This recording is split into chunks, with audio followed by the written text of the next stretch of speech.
cho chúng con người thầy sáng người nhân đức.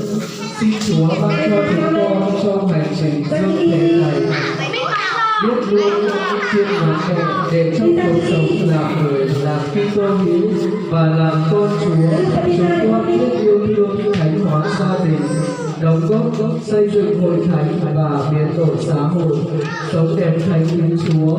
Nhờ vậy, Thiên Chúa sẽ tuôn đổ ơn lành và ban sự bình an cho gia đình và cho nhân loại hôm nay đang cần ơn của Chúa.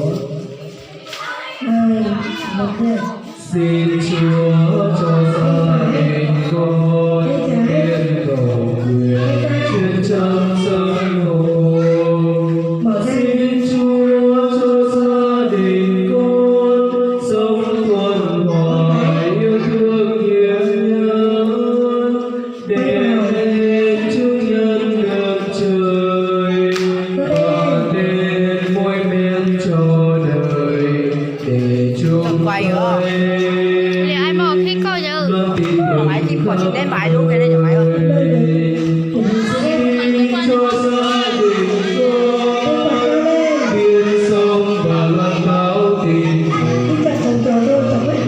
Sống chung nhân niềm tin bằng việc chăm lo xây đắp gia đình.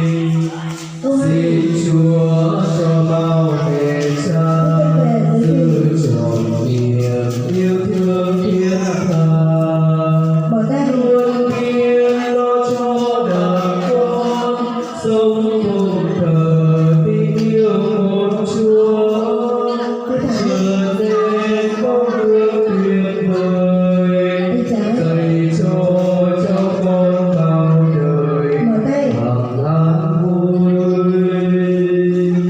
sống theo lời Chúa thôi. Xin cho gia đình con biết sống và loan báo tin mừng, một đời sống chứng nhân niềm tin, việc chăm lo xây đắp gia đình.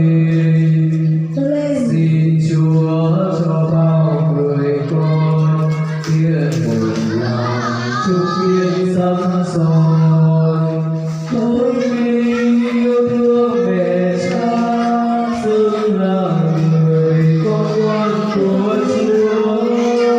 Dù mai cách xa gia đình, lòng luôn khắc ghi ân tình mẹ cha. Con quay siêu luôn anh nhỏ nói tiếng bộ con luôn thế à. Xin cho gia đình con biết sống và loan báo tin Hả?